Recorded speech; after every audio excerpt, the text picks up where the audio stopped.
మన ప్రభువును రక్షకుడైన యేసుక్రీస్తు నామములో అందరికీ శుభాభివందనం తెలియజేస్తున్నాను. ప్రియులారా, అందరూ బాగున్నారు కదా? చూడండి, ఇద్దరికి ఏర్పాటు చేయబడిన లేఖనం భాగం చూసినట్లయితే లూకా సువార్త 13వ అధ్యాయము 12-13 చదువుతున్నాం. యేసు ఆమెను చూసి రమ్మని పిలిచి, అమ్మా, నీ బలహీనత నుండి విడుదల పొంది ఉన్నావని ఆమెతో చెప్పి ఆమె మీద చేతి ఉంచగానే ఆమె చక్కగా నిలవబడి దేవుని మహిమపరచెను. ముందుగా ప్రార్థన చేసుకున్నాం. పరిశుద్ధుడా, ప్రేమగా తండ్రి, నీ పరిశుద్ధ పరమకృతం దేవా ప్రభా తండ్రి, ఎదురుకున్న ప్రభా మా సజీవులుగా ఉంచిన విధానం పడినాను మీకు వందమన్నైనా తండ్రి. ప్రభా, ఎదుగున్న వాక్యం ధ్యానించుకుంటుండగా మాతో ఉండండి. మీరే మాట్లాడండి నాయన ప్రభా తండ్రి. ప్రతి ఒక్కరితో నాయన ప్రభా మీరే మాట్లాడండి నాయన ప్రభా తండ్రి. నా నోటిని పొరగా సాధారణంగా వాడుకోండి నాయన ప్రభా తండ్రి. తండ్రి, నేను అల్పురాలు నాయన ప్రభా, యోగ్యురాలు నాయన ప్రభా తండ్రి. ప్రభా, జ్ఞానం అనుగ్రహించండి తండ్రి. ప్రతి ఒక్కరి తండ్రి వినగలని గ్రహించగల మనసు వాక్యానుసారంగా జీవించే జీవితము దయచేయమని మా ప్రభు అమృతమాన్ని విన్నముగా విడిపించినాము తండ్రి. ఆమేన్. ఇంకోసారి చదువుతున్నాను. యేసు ఆమెను చూసి రమ్మని పిలిచి, అమ్మా, నీ బలహీనత నుండి విడుదల పొంది ఉన్నామని ఆమెతో చెప్పి ఆమె మీద చేతులుంచగానే ఆమె చక్కగా నిలువబడి దేవుని మహిమపరిచెను. ఈరోజు అంశం ఏంటంటే యేసులో విడుదల.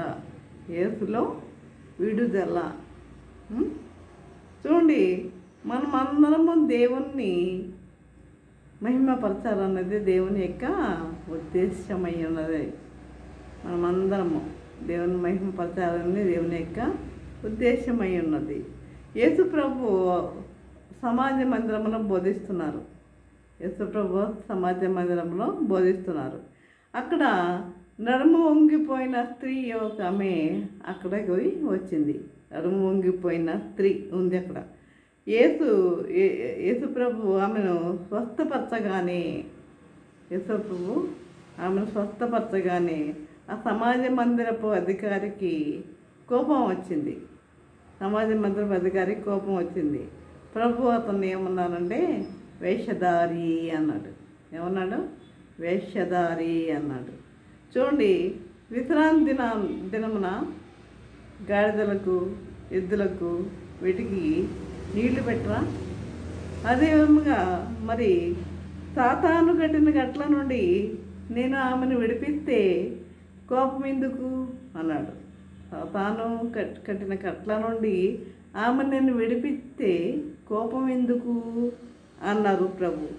అపవాది ఆమె నడుమును ఏం చేసింది? వంచేసింది. ఆమె నడుమును వంచేసింది.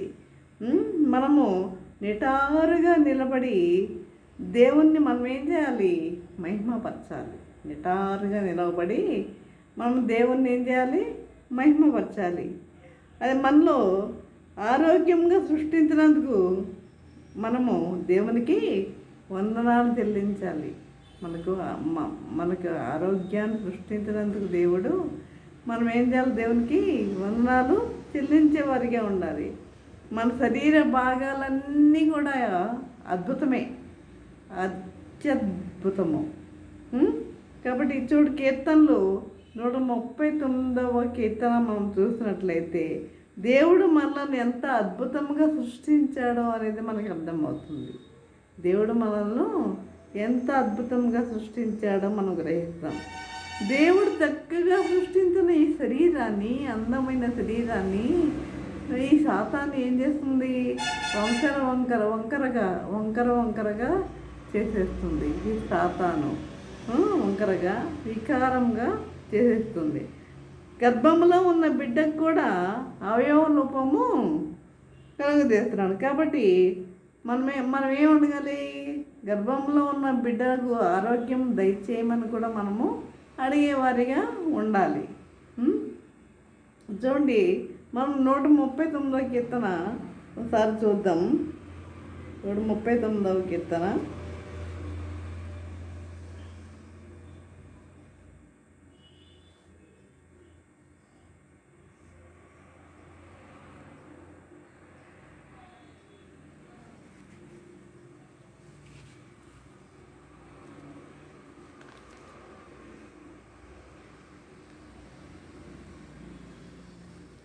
ఇప్పుడు 39వ కీర్తన. నేను మొదటి నుంచి చదవట్లేదు. చూడండి, 14వ వచనము. నీవు నన్ను కలుగజేసిన విధము చూడగా భయమును ఆశ్చర్యమును నాకు పుట్టుచున్నవి. అందును బట్టి నేను నీకు కృతజ్ఞతాస్తుతులు నీకు చెల్లించుచున్నాను. ఈ కార్యములు ఆశ్చర్య కార్యములు. ఈ కార్యములు ఎలాంటివి? ఆశ్చర్య కార్యములు. ఆ సంగతి నాకు బావుగా తెలిసి ఉన్నది. నేను రహస్యమందు పుట్టినవాడను. భూమి యొక్క అగాధ స్థలములలో విచిత్రముగా నిర్మించబడిన వాడను. నాకు కలిగిన ఎముకలు నీకు మరుగై ఉండలేదు. మనలో ఉన్న బాడీలో ఉన్న ఎముకలు ఆయనకు, ప్రభుకు మరుగై ఉండలేదు. నేను పిండమునై ఉండగా నీ కన్నులు నన్ను చూచెను. నేను తల్లి గర్భంలో పిండముగా ఉండగానే ప్రభు మనల్ని చూచాడు. చూసారా ఎంత అద్భుతంగా ఉందో? కనుక నియమింపబడిన దినముల్లో ఒకటైనను కాకమునిపే నా దినములన్నీ నీ గ్రంథములో లిఖితములాయను. నా దినములన్నీ నీ గ్రంథములో లిఖితములాయను. దేవా, నీ తలంపులు నాకెంత ప్రియమైనవి. నీ తలంపులు నాకెంత ప్రియమైనవి. వాటి మొత్తం ఎంత గొప్పది. వాటిని లెక్కించదని అనుకుంటున్నా అని ఇసుక కంటేనూ లెక్కకు ఎక్కువై ఉన్నవి. చూసారా ఎంత అద్భుతంగా ఉందో? చూసారా 139వ కీర్తనలో మన యొక్క దేవుడు మనల్ని కలుగజేసిన విధము చూస్తే ఎంత అద్భుతంగా ఉంది. చూసారా? కాబట్టి మనము దాన్ని బట్టి మనం ఏం చేయాలి? మనము ప్రభువుని స్తుతించేవారిగా ఉండాలి. ప్రభుని మనము స్తుతించేవారిగా ఉండాలి. చూడండి, రక్షణ పొందే విషయంలో మనం వాయిదా వేయకూడదు. రక్షణ పొందే విషయంలో మనము వాయిదా వేయకూడదు. చాలామంది తర్వాత రక్షణ పొందాంలే, చనిపోయే ముందు రక్షణ పొందాంలే అని అనుకుంటూ ఉంటారు. రేపు అనేది సాతానుది. నేడు అనేది మనది. నేడే రక్షణ దినము, నేడే అనుకూల సమయం. కనుక ఇప్పుడే సమయం ఉండగానే మనం ఏం చేయాలి? రక్షణ పొందేవారిగా ఉండాలి. కాబట్టి చూడండి, ముదిమి వచ్చే వరకు నిన్ను ఎత్తుకునేవాడు ఆయనే. నా ఆజ్ఞ ఇచ్చిన దేవుడు. ముదిమి వచ్చే వరకు నిన్ను ఎత్తుకునేవాడు ఆయనే. ఆజ్ఞ ప్రకారం నడిచే శక్తిని కూడా ఇస్తాడు ఆయన. ఆ శక్తిని కూడా ఆయన ఇస్తాడు. తండ్రి తన కుమారుడిని బజారుకు పంపిస్తే కొనడానికి అవసరమైన డబ్బును కూడా ఆయనే ఇస్తాడు. మనకు కావాల్సిన అవసరాలన్నీ తీర్చేది కూడా ఆయనే. చాలామంది అనుకుంటూ ఉంటారు, ఏమిటి ఇవన్నీ నా కష్టార్జితం, నా స్వాస్థ్యం, నాది అనుకుంటూ ఉంటారు. ఇవన్నీ నీకు ఎక్కడి నుంచి వచ్చినాయి? ఆ దేవుడిస్తే కదా నీకు వచ్చింది. కాబట్టి మరి ప్రభువే మనకి అన్నీ సమకూర్చేవాడిగా ఉన్నాడు. చూడండి, చాలామంది బాప్తిస్మం పొందేటప్పుడు తెల్ల బట్టలు వేసుకోవాలి అనుకుంటూ ఉంటారు. బాప్తిస్మం పొందేటప్పుడు తెల్ల బట్టలు వేసుకోవాలన్న నియమము ఎక్కడ కూడా లేదు. ఆ తెల్ల బట్టలు కన్నా ముందు కావాల్సింది ఏంటి? నీ హృదయం తెల్లగా ఉండాలి. ముందు నీ హృదయం తెల్లగా ఉండాలి. కనుక నీ హృదయంలో సమాధానం అనేది ఉండాలి. ఉందా సమాధానం? నీ హృదయంలో సమాధానం అనేది ఉందా?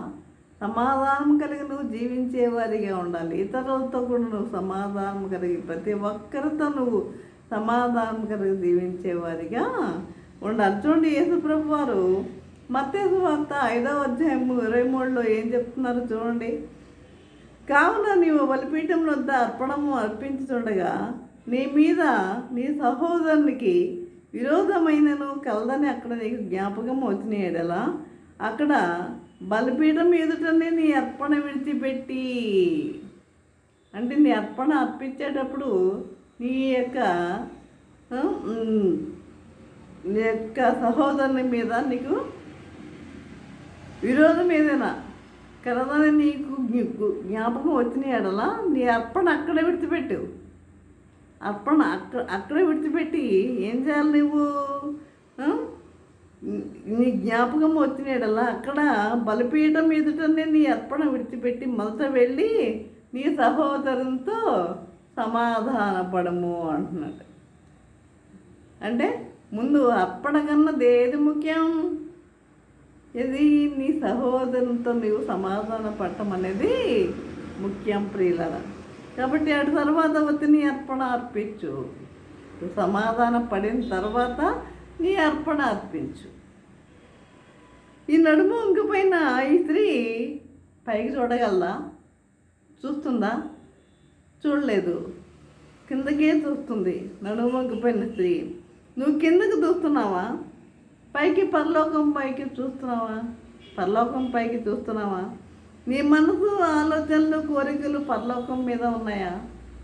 నీ ఆలోచనలు నీ కోరికలు ఎంతసేపు ఈ లోక సంబంధం మీద ఉన్నాయి, ఈ లోక సంబంధమైన వాటి మీదనే ఉన్నాయా? లేకపోతే పరలోక సంబంధమైన వాటి మీద నీ యొక్క కోరికలు ఆలోచనలు ఉన్నాయా? కనుక కొలస్సీకి రాసిన పత్రిక 13వ అధ్యాయంలో మీరు క్రీస్తుతో కూడా లేపబడిన వారైతే పైనున్న వాటినే వెతకుడి. పైనున్న వాటినే వెతకండి. అక్కడ క్రీస్తు దేవుని కుడిపార్శ్వమున కూర్చుండి ఉన్నాడు. అక్కడ క్రీస్తు దేవుని కుడిపార్శ్వమున ఆయన కూర్చుండి ఉన్నాడు. కనుక అందుకే మన మనసును దేంతో నింపుకోవాలి? వాక్యంతో నింపుకోవాలి. వాక్యంతో నింపుకునే వారిగా ఉండాలి మన మనస్సు. కానీ మన మనసు ఆ విధంగా ఉంటుందా? వాక్యంతో నింపుకునే వారిగా మనం జీవిస్తున్నామా? అది ఎవరికి వారు ఆత్మ పరిశీలన చేసుకోవాలి అంతే. ఒకరికి తీర్పు తీర్చే అవసరం మనకి లేదు. తీర్పు తీర్చవద్దు అన్నాడు దేవుడు. తీర్పు తీర్చవద్దు. ఇప్పుడు నీకు తీర్పు తీర్చబడదు. కాబట్టి ఏం చేయాలి నువ్వు? యుద్ధంగా అందుకే మన మనసును దేవుని వాక్యం నింపుకోవాలి. మనం పైకి చూడాలని దేవుని ఉద్దేశం. ఆయన ఉద్దేశం ఏంటి? ఆయన వైపు చూడాలని. ఆయన పైన దేవుని కుడి పార్శ్వమున ఆయన కూర్చుని ఉన్నాడు కాబట్టి ఆయన వైపు చూడాలనేది ఆయన యొక్క ఉద్దేశం. కొంతమంది పైకి చూడరు. వారి కడిపే వారి దేవుడు, నాశనమే వారి అంతం. భూ సంబంధమైన వాటి అందే వారు మనసుంచుచున్నారు. భూ సంబంధమైన వాటి మీదే వారు మనసు ఉంచుతున్నారు అంతే. ఇదే శాశ్వతం అనుకుంటున్నారు. ఇదే శాశ్వతమా? ఈ లోకం శాశ్వతమా? మనం ఈ లోకంలో యాత్రికులము, పరదేశులము అంతే. తెలుసు, మన అందరికీ తెలుసు. కానీ మనం ఏం చేస్తాం? మనము ఎంతసేపు ఈ లోక సంబంధమైన వాటి మీద దృష్టి ఉంచేవారిగా ఉంటున్నాం. ఈ లోక సంబంధమైన వాటి మీద దృష్టి ఉంచేవారిగా ఉంటున్నాం. ఏ నిమిషం ఏమైపోతుందో మన జీవితము మనకి తెలియదు. దేవుడు ఎప్పుడు మనల్ని పిలుస్తాడో మనకి తెలియదు. ధనవంతుడిని చూస్తాం కదా, నా ప్రాణమా తినము త్రాగము సుఖించము అన్నాడు. అంత ధనవంతుడు, అంత ఆస్తిపరుడు. మరి ఏమనుకుంటున్నాడు? నా ప్రాణమా నీకు కావాల్సినంత ఉంది, తిను త్రాగు సుఖించు అన్నాడు. మరి దేవుడు ఏమన్నాడు? ఓ వెర్రివాడా, ఈ రాత్రి నీ ప్రాణం అడుగుతున్నాను అన్నాడు. ఈ రాత్రే నీ ప్రాణం అడుగుతున్నాను అన్నాడు కదా. అంటే మన ప్రాణం ఎవరి చేతిలో ఉంది? దేవుని చేతిలో ఉన్నదన్న విషయాన్ని గుర్తుపెట్టుకోండి. ఆయన చేతిలో ఉన్నది. అంతేగాని నువ్వు తిను, తాగు, నువ్వు సుఖించు అనేవారిగా మనము ఉండకూడదు. క్రైస్తవుడని పేరు పెట్టుకున్నంత మాత్రాన మనం క్రైస్తవరము కాం. క్రైస్తవుడని పేరు పెట్టుకున్నంత మాత్రం క్రైస్తవం కాదు. నిజముగా మారు మనసు పొందిన వారే క్రైస్తవులు. నిజముగా మారు మనసు పొందిన వారే క్రైస్తవులు. అటువంటి వారు మాట మీద నిలబడతారు. చూడండి, చాలామంది చర్చిలో పాస్టర్ గారు వాక్యం చెప్పినప్పుడు వింటారు. ఇంటికి వచ్చిన తర్వాత ఏం జరుగుతుంది? ఇంట్లో ఆ కూరలో ఉప్పు ఎక్కువైందనో ఏదనో ఏ సందర్భంలో చిన్న విషయాల్లో యుద్ధమే, 3వ ప్రపంచ యుద్ధమే జరుగుతుంది. ఇంకా 3వ ప్రపంచ యుద్ధమే అంటే పాస్టర్ గారు చెప్పినట్టు నడుచుకోవాలి అని అనుకున్న వారు ఏం చేస్తారు? ఇంటికి వచ్చేసరికి 3వ ప్రపంచ యుద్ధంలోనికి వెళ్ళిపోతారనమాట. 3వ ప్రపంచ యుద్ధం అంటే అలా ఆ విధంగా అంటే అవన్నీ మర్చిపోతారు. ఇక ఆ చెప్పిన వాక్యాన్ని మర్చిపోతారు. అక్కడ వింటున్నారు, కానీ ఇక్కడ వచ్చిన తర్వాత సాతానుడు ఆ మాటలను వారి హృదయంలో ఉంచడు. కనుక మనం అలా ఉండవద్దు. ఆత్మ సంబంధంగా ఉందాం. నడుము వంగిపోయిన స్త్రీ స్వస్థపడగానే ఏం చేసింది? దేవుని స్తుతించింది. స్వస్థపడగానే ఏం చేసింది? ఆమె దేవుని స్తుతించింది. సమాజ మందిరపు అధికారికి కోపం వచ్చింది. ఎందుకు? విశ్రాంతి దినమున సబ్బాతు అంటారు వాళ్ళు. విశ్రాంతి దినమున ఏమంటారు? సబ్బాతు. శనివారము వారు చేస్తూ ఉంటారు కాబట్టి సబ్బాతు అంటారు. పాత నిబంధనలను కొన్ని ఆజ్ఞలు యేసు ప్రభుత్వం ముగిసిపోయాయి. సబ్బాతు మనకు కాదు. అయితే మనకేంటి? పునరుత్థానపు రోజు అంటే సండే, పునరుత్థానపు రోజు. ఇది మామూలు రోజు కాదు. ఈరోజు సంవత్సరంలో ఎన్నిసార్లు వస్తుంది? 52 సార్లు వస్తుంది. ఈ సండే సంవత్సరానికి 52 సార్లు వస్తుంది ప్రియులారా. 52 సార్లు వస్తుంది.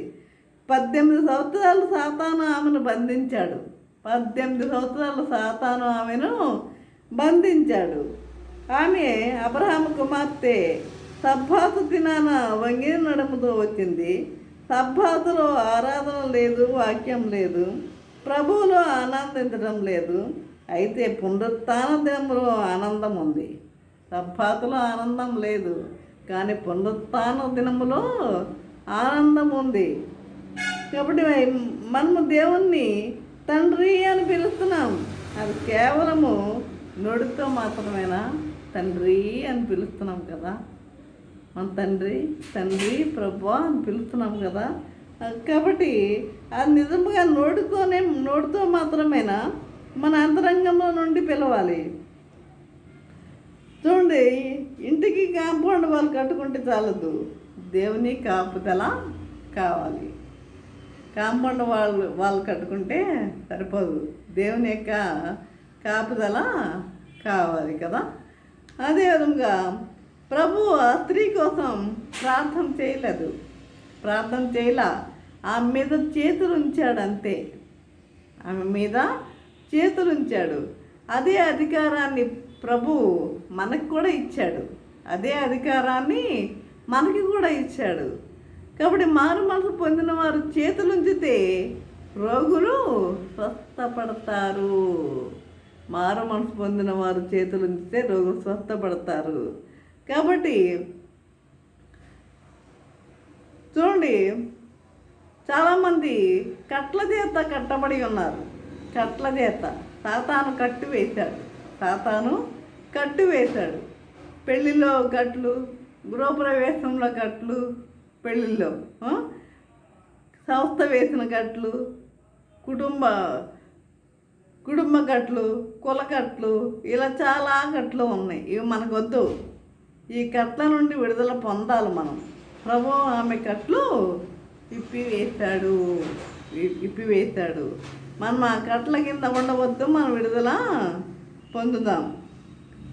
కనుక నువ్వు విడుదల పొందిన తర్వాత ఎవరైతే నిన్ను ఎగతాళి చేశారో వాళ్ళే నీ దగ్గరికి వస్తారు. ఎప్పుడైతే నువ్వు విడుదల పొందుతావో, విడుదల పొందిన తర్వాత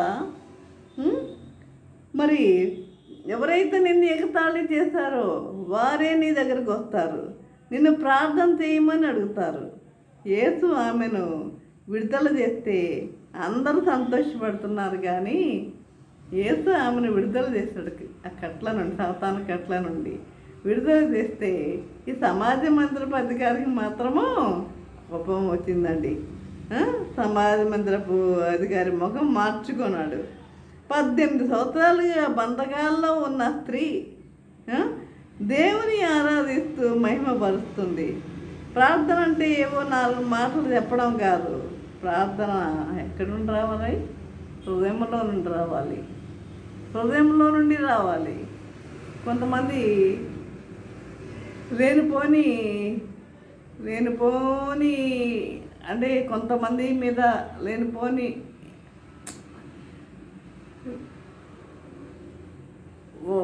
వారి మీద ఏం చేస్తారంటే వారికి ఇష్టం వచ్చినట్లుగా లేనిపోనివి సృష్టించి వారిని బాధ పెడుతూ ఉంటారు. అది వద్దు, అది మనకి మంచిది కాదు. కాబట్టి ఈ సువార్త నీ శక్తి కోసమే దాచుకోవద్దు. ఈ సువార్త అనేది నీ శక్తి కోసమే దాచుకోవద్దు. యేసు ప్రభు లేకుండా ఏమి ఉన్నా ఆనందం ఉండదు. యేసు ప్రభు లేకుండా ఏమి ఉన్నా ఆనందం ఉండదు. కాబట్టి ప్రియులారా, ఆయన వెంబడించుట అంటే ఆయన వల్ల జీవించుటే. ఆయన వెంబడించడం అంటే ఏంటి? ఆయన వల్ల జీవించడం. నన్ను వెంబడించండి అన్నాడు కదా. ఆయన వెంబడించడం అంటే ఏంటి? బైబిల్ చదివి పాటలు పాడటమా? కాదు, ఆయన వల్లే జీవించడం. ఈ ఆయన వల్ల జీవించింది ఎవరు? ఒక పౌలు మాత్రమే జీవించాడు. నేను క్రీస్తుని పోలి నడుచుకుంటున్న ప్రకారం మీరు నన్ను పోలి నడుచుకోనండి అన్నాడు. ఆయన మాత్రమే ఆయన వల్ల జీవించాడు.